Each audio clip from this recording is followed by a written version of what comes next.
Avant de prier, j'aimerais d'abord parler de l'importance des prières matinales. Il est crucial de comprendre pourquoi nous devrions prier avant de commencer notre journée. Ce n'est qu'une fois que nous comprenons l'importance de la prière matinale que nous pouvons commencer à la mettre en pratique.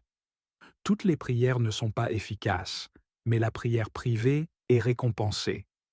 Chacun a besoin d'un endroit pour être seul avec Dieu. Tant que nous n'avons pas un endroit dédié, nous ne pourrons pas maintenir une prière privée régulière. Marc 1 quart à 35 dit: Très tôt le matin, alors qu'il faisait encore sombre, Jésus se leva, sortit de la maison et se rendit dans un endroit solitaire où il pria. Jésus connaissait la valeur et la puissance de la prière privée. Il a passé du temps seul dans le désert pendant 40 jours et 40 nuits. Plus tard, il a passé encore plus de temps seul à prier dans le jardin de Gethsémani avant la croix. Son exemple est important pour chaque croyant. Nous ne pouvons pas faire l'œuvre de Dieu. Nous ne pouvons pas vivre et marcher par la foi. Nous ne pouvons même pas vivre une vie agréable à Dieu si nous ne sommes pas remplis de lui. Chacun de ceux qui prétendent suivre le Christ devrait prendre le temps de se ressourcer, de parler à Dieu, de le connaître personnellement et non seulement à travers un sermon entendu en ligne. Il est essentiel de prendre le temps de lire les Écritures et de considérer ce que Dieu a prévu pour nous. Je vous mets au défi maintenant. Levez-vous et soyez honnête avec vous-même. Priez-vous comme vous le devriez? Prenez-vous le temps de recharger votre foi? Avez-vous un endroit où vous pouvez prier sans distraction? Un endroit où vous pouvez prier ouvertement? Je vous mets au défi de trouver votre moment pour la prière privée, car cette vie vous épuisera. Écoutez-moi, la vie arrivera, des situations se produiront, des choses surgiront qui détourneront votre attention de Dieu. Vivre sa vie par ses propres forces ne fonctionnera pas.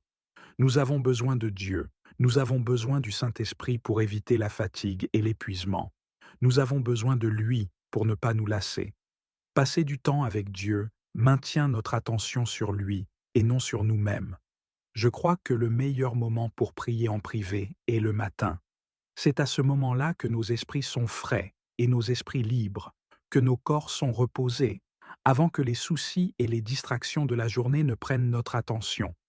Il est préférable de passer de la prière aux affaires que des affaires à la prière. Marc 1 quart à 35 dit: Très tôt le matin, alors qu'il faisait encore sombre, Jésus se leva, sortit de la maison et se rendit dans un endroit solitaire où il pria. Si Jésus a fait l'effort de se lever et de prier alors qu'il faisait encore sombre, combien plus cela est-il important pour nous? Combien plus est-il important pour nous de nous lever avant que le monde ne prenne possession de nos pensées, avant que le diable ne tente de nous remplir de sentiments impurs? En ayant communion avec Dieu le Père le matin, nous disons: Seigneur, parmi toutes mes priorités, au lieu d'aller courir, d'aller à la salle de sport ou de préparer des céréales, Seigneur, tu es le plus important sur ma liste de choses à faire aujourd'hui, et je te donnerai les premiers fruits de ma journée. Si nous permettons à Dieu de prendre la première place le matin, il organisera le reste de notre journée. Vous constaterez que vous commencez votre journée fort, que vous commencez votre journée remplie dans votre esprit et que vous êtes dans une position plus forte pour ne pas être attiré par ce monde, pour ne pas céder aux tentations de ce monde. Mais si vous attendez plus tard pour avoir votre moment privé avec le Père, ce qui tend à se produire, et si vous êtes honnête, vous serez d'accord, c'est que nous repoussons ce moment. Je prierai plus tard, je prierai dès que je rentrerai à la maison, je prierai après. Cela finit par être repoussé, et soit cela ne se fait jamais, soit cela se fait à la hâte. Et si vous n'y prenez pas garde, vous constaterez que vous avez passé des jours sans passer de temps de qualité dans la présence de Dieu, des jours sans parler à Dieu ou lire sa parole. Vous êtes en danger de vous remplir du monde et de ne laisser aucune place à Dieu, au lieu de vous remplir du Seigneur et de ne laisser aucune place au monde. Savez-vous ce que signifie Colossiens 3, 1 à 4? Cela dit: Si donc vous êtes ressuscité avec Christ, recherchez les choses d'en haut, où Christ est assis à la droite de Dieu. Affectionnez-vous aux choses d'en haut, et non à celles qui sont sur la terre. Jésus veut que nous cherchions d'abord son royaume et sa justice. Et cela commence par la manière dont nous orientons notre esprit, nos émotions et notre comportement dès le début de chaque journée. Ce à quoi nous pensons, nous le devenons. Tout ce qui compte, c'est votre relation avec Dieu, notre Père et Seigneur. Cher Père céleste, je te remercie, je t'honore et je te loue, Seigneur. Je te remercie d'être plus que suffisant et tout ce dont j'ai besoin. Mon Dieu, je te remercie de me donner la vie, la santé et une nouvelle chance chaque jour. Seigneur, alors que je viens devant toi aujourd'hui, je te demande de m'aider à être un croyant qui dépend entièrement de toi. Seigneur, je prie pour être quelqu'un qui te soit complètement dévoué. Que le Saint-Esprit m'influence quotidiennement.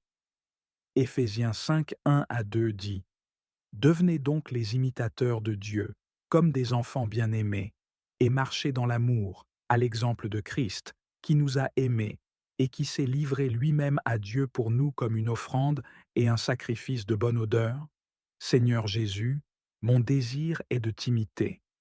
Lorsque tu marchais sur cette terre, la Bible nous dit que tu te retirais souvent des disciples et des autres pour prier Dieu le Père. Seigneur, je prie pour que tu me donnes cette même grâce de modeler ma vie selon l'exemple que tu as donné. Aide-moi à me retirer du monde et de toute l'agitation de la vie pour passer du temps seul avec toi dans la prière. Seigneur, que cela devienne mon habitude. Lorsque tu étais sur cette terre, Seigneur, tu montrais de la compassion, de l'amour et de la miséricorde aux gens de tous horizons. Tu mangeais avec les pécheurs. Tu aimais ceux qui étaient rejetés par la société. Aide-moi à aimer les autres, Seigneur, ceux qui ne me ressemblent pas, qui ne parlent pas comme moi, qui n'ont pas le même passé que moi. Aide-moi à aimer mon prochain avec un amour divin. Aide-moi à aimer les autres malgré leurs péchés, Seigneur. Aide-moi à ne pas juger les autres à cause de leurs péchés, car moi aussi je suis un pécheur sauvé par grâce, quelqu'un qui a besoin de ta miséricorde et de ta compassion. Roi Jésus, lorsque tu marchais sur cette terre, tu étais occupé par les affaires de ton Père. Tu as mis de côté ta volonté pour que la volonté de Dieu le Père soit faite. Seigneur, je prie pour avoir ce genre de cœur, un cœur qui met ta volonté avant la mienne, un cœur qui te met en premier. Que ce soit ma joie d'obéir à ta parole et de réaliser les desseins et les plans que tu as pour ma vie. La Bible dit dans Éphésiens 5, 15 à 17, Prenez donc garde de vous conduire avec circonspection, non comme des insensés, mais comme des sages. Rachetez le temps, car les jours sont mauvais. C'est pourquoi ne soyez pas inconsidérés, mais comprenez quelle est la volonté du Seigneur. Père, aide-moi à marcher droitement. Aide-nous, en tant que tes enfants, à marcher avec sagesse et honneur devant toi. Élève-nous pour être un peuple fidèle, un peuple qui n'est pas insensé et irréfléchi, mais qui comprend et saisit fermement quelle est la volonté du Seigneur. Élève-nous pour être un peuple obéissant à ta volonté, Seigneur Jésus. Seigneur, je te demande de renouveler ma force chaque jour. Je sais que ta grâce me suffit. Chaque jour, tu m'accordes la grâce pour que je puisse marcher dans l'obéissance à tes commandements. Seigneur, je prie pour que mes habitudes quotidiennes soient bénéfiques pour mon âme et pour mon esprit. Ne me laisse pas semer dans la chair, car la chair est corrompue, et je ne veux pas récolter une moisson corrompue. Mais au contraire, Seigneur, je prie pour que tu ravives mon esprit. Vivifie mon esprit, Seigneur, pour que je puisse semer dans ce qui me donne la vie éternelle. Et Seigneur, je sais que c'est toi. Toi, Roi Jésus, tu me donnes la vie éternelle. Père, je te demande de renouveler ma force chaque jour. Je sais que ta grâce me suffit et que tu me donnes la force nécessaire pour surmonter les épreuves de la vie. Aide-moi à ne pas me laisser submerger par les soucis et les distractions de ce monde, mais à garder les yeux fixés sur toi, que je puisse trouver mon refuge et ma paix en toi, sachant que tu es toujours avec moi, même dans les moments les plus difficiles. Seigneur, je te prie pour que mes habitudes quotidiennes soient bénéfiques pour mon âme et pour mon esprit. Aide-moi à semer dans l'esprit et non dans la chair. car la chair est corrompue et ne peut produire que des fruits corrompus. Comme il est dit dans Galates 6:8, celui qui sème pour sa chair moissonnera de la chair la corruption, mais celui qui sème pour l'esprit moissonnera de l'esprit la vie éternelle. Seigneur, ravive mon esprit et aide-moi à semer dans ce qui donne la vie éternelle.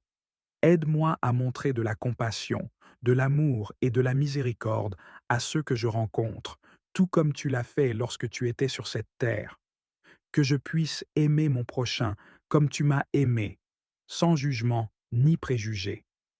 Seigneur, je te demande de m'aider à trouver du temps chaque jour pour être seul avec toi dans la prière.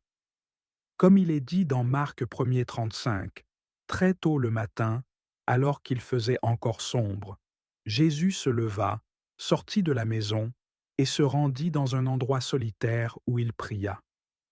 Aide-moi à suivre cet exemple, à me retirer des distractions. Seigneur Dieu Tout-Puissant, Créateur du ciel et de la terre, nous venons devant toi avec des cœurs humbles et reconnaissants. Nous nous prosternons devant ta majesté et reconnaissons que tu es le seul vrai Dieu, l'alpha et l'oméga, le commencement et la fin. Tu es infiniment grand et pourtant proche de ceux qui t'invoquent avec sincérité. Nous te louons pour ta gloire qui se manifeste dans la splendeur de la création. Les cieux racontent ta grandeur, et la terre témoigne de ton amour et de ton souci pour nous, tes enfants. Chaque jour, le lever du soleil nous rappelle ta fidélité, et chaque étoile dans le ciel témoigne de ta puissance infinie. Louez l'Éternel, car il est bon, car sa miséricorde dure à toujours. Psaume 136, 1. Seigneur, nous t'adorons pour ton amour infini, un amour qui dépasse toute compréhension humaine. Tu as donné ton Fils unique, Jésus-Christ, pour sauver le monde. Tu es la lumière qui chasse nos ténèbres, le refuge dans lequel nous trouvons paix et sécurité. Seigneur, en ta présence sainte, nous reconnaissons nos fautes. Nous avons souvent failli à te glorifier par nos pensées, nos paroles et nos actions. Nous avons permis à l'orgueil, à la peur et au doute de prendre racine dans nos cœurs. Nous avons parfois choisi de suivre nos propres désirs au lieu de chercher à faire ta volonté. Si nous confessons nos péchés, il est fidèle et juste pour nous les pardonner et pour nous purifier de toute iniquité. 1er Jean 1er 9. Père céleste, nous implorons ton pardon. Purifie nos cœurs et renouvelle un esprit droit en nous. Détourne nos regards du mal et aide-nous à marcher dans la lumière de ta vérité. Nous déposons à tes pieds tout fardeau de culpabilité, confiant que tu es le Dieu qui restaure et qui guérit. Seigneur, donne-nous un cœur repentant, un cœur prêt à changer et à te suivre. Remplis-nous de ton Esprit Saint pour que nous puissions résister à la tentation et refléter ton caractère dans tout ce que nous faisons. Seigneur, comment pourrions-nous te remercier suffisamment pour toutes les bénédictions que tu nous as accordées? Merci pour la vie et le souffle que tu nous donnes chaque jour. Merci pour notre santé, pour le toit au-dessus de nos têtes et pour la nourriture que tu pourvois généreusement. Merci pour l'amour de nos familles et la chaleur des amitiés qui illuminent nos vies. Rendez grâce en toutes choses, car c'est à votre égard la volonté de Dieu en Jésus-Christ. Première épître aux Thessaloniciens 5:18. Nous te remercions particulièrement pour le don de ton Fils Jésus-Christ, qui a porté nos péchés sur la croix pour nous offrir la vie éternelle. Merci pour ta parole vivante, qui est une lampe à nos pieds et une lumière sur notre sentier. Merci pour ton Esprit Saint, qui nous guide, nous réconforte et nous enseigne chaque jour. Au nom du Père, et du Fils, et du Saint-Esprit. Amen. Père, même dans les moments de difficulté, nous te remercions. Tu as promis que toute chose concourt au bien de ceux qui t'aiment. Nous avons confiance en tes plans, même lorsque nous ne comprenons pas pleinement tes voies. Seigneur, nous te prions pour nos familles. Protège ceux que nous aimons et guide-les sur le chemin de la vérité. Bénis nos foyers avec ta paix, ta joie et ton amour. Aide-nous à être des instruments de ton amour auprès de nos proches, à encourager, soutenir et édifier ceux qui partagent nos vies. Nous te prions également pour nos amis, Seigneur. Aide-les dans leurs besoins et leurs défis, qu'ils trouvent en toi un refuge sûr et une source de force. Si certains ne te connaissent pas encore, ouvre leur cœur à ton amour et à ta vérité. Je vous exhorte donc, avant toute chose, à faire des prières, des supplications, des requêtes, des actions de grâce pour tous les hommes. 1 Timothée 2:1. Nous prions pour les malades, les affligés et ceux qui sont dans le besoin. Seigneur, étends ta main de guérison et de réconfort sur eux. Sois proche de ceux qui souffrent en silence et fais briller ta lumière dans leurs ténèbres. Seigneur, bénis notre communauté, notre pays et le monde entier. Apprends-nous à vivre en harmonie, à chercher la justice et à œuvrer pour la paix.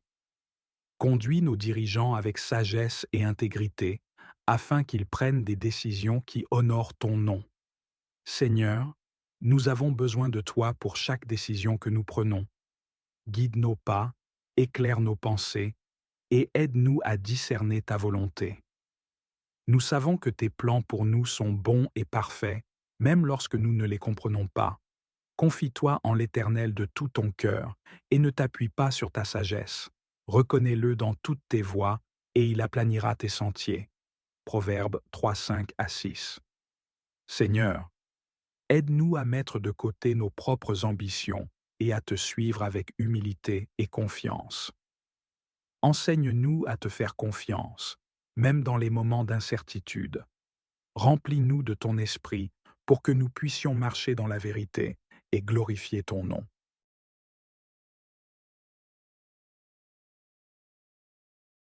Père céleste, nous savons que nous vivons dans un monde où les ténèbres cherchent à étouffer la lumière. Mais tu es notre rempart, notre refuge et notre défense. Nous demandons aujourd'hui une protection spéciale contre toutes les attaques de l'ennemi. Revêt-nous de ton armure, Seigneur, comme tu l'as décrit dans ta parole. Ceins nos reins de la vérité, protège nos cœurs avec la cuirasse de la justice, et fortifie notre foi comme un bouclier capable d'éteindre tous les traits enflammés du malin. L'Éternel gardera ton départ et ton arrivée dès maintenant et à jamais. Psaume 121, 8. Couvre nos esprits de ton salut et remplis nos bouches de la parole vivante, qui est une épée tranchante contre les œuvres du mal. Sois notre lumière et notre guide, Seigneur, pour que nous puissions marcher sans crainte dans ta vérité. Père céleste, nous te remettons toutes nos inquiétudes, nos peurs et nos fardeaux. Nous savons que rien n'est impossible pour toi et que tu veilles sur nous avec amour. Nous déposons à tes pieds nos espoirs et nos rêves, en te demandant de les aligner sur ta volonté parfaite.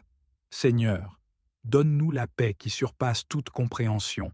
Aide-nous à vivre chaque jour avec foi et confiance en ton plan. Que ta présence nous accompagne et que ton amour nous soutienne dans chaque étape de notre vie. Seigneur, nous t'apportons nos enfants, nos neveux et nièces, ainsi que les jeunes générations de nos communautés. Protège leur innocence et guide leur cœur vers toi.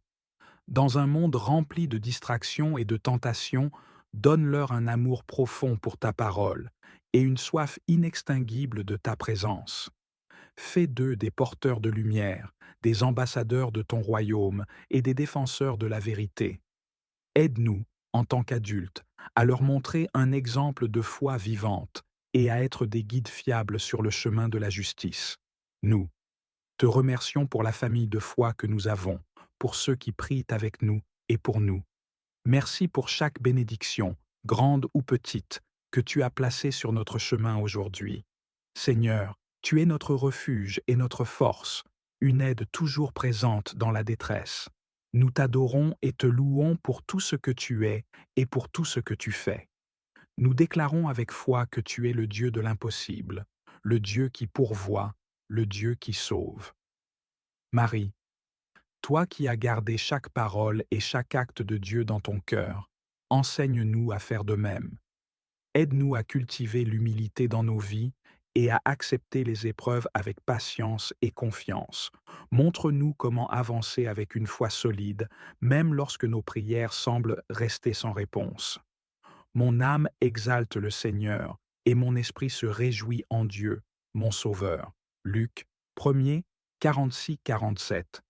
Apprends-nous à louer Dieu dans toutes les situations, bonnes ou difficiles, et à reconnaître sa main à l'œuvre dans nos vies. Que ton exemple de foi inébranlable nous inspire à ne jamais perdre espoir et à toujours chercher refuge dans le Seigneur.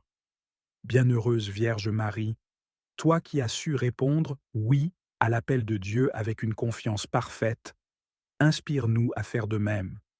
Apprends-nous à écouter attentivement la voix de Dieu dans le silence de notre cœur et à nous abandonner à lui, même lorsque nous ne comprenons pas pleinement ses voix. Guide nos pensées, nos paroles et nos actions pour qu'elles soient en accord avec la volonté divine. Si nous nous égarons, Marie, ramène-nous sur le chemin de la lumière et de la vérité. Faites tout ce qu'il vous dira. Jean 2,5. Comme tu as conseillé les serviteurs aux noces de Cana, conseille-nous dans nos choix, petits et grands. Fais en sorte que nos décisions soient guidées par l'amour, la sagesse et la paix que ton Fils offre à ceux qui s'appuient sur lui. Mère de miséricorde, nous savons que tu intercèdes sans cesse auprès de ton Fils pour nous. Aujourd'hui, nous te confions nos préoccupations, nos peurs et nos besoins. Nous savons que, dans ta bonté maternelle, tu les présentes à Jésus avec amour et foi. Marie, nous te confions particulièrement exprimer ici une intention personnelle ou une situation difficile. Implore ton Fils bien-aimé de nous accorder la grâce nécessaire pour traverser cette épreuve, pour grandir dans la foi et pour nous conformer à la volonté de Dieu. Quand le vin manqua, la mère de Jésus lui dit « Ils n'ont plus de vin ». Jean 2,3. De la même manière que tu as remarqué le besoin lors des noces de Cana, vois nos besoins aujourd'hui, ô Mère, et intercède pour nous. Nous croyons que ton Fils, dans son infinie générosité, ne refusera aucune de tes demandes faites pour notre bien. Ô Reine du ciel, nous te remercions pour ton amour maternel et ta constante intercession. Merci de ne jamais nous abandonner et de nous conduire toujours plus près de ton Fils, Jésus-Christ. Nous te promettons de marcher sous ta guidance, de prier avec ferveur et de nous efforcer de vivre comme de véritables enfants de Dieu.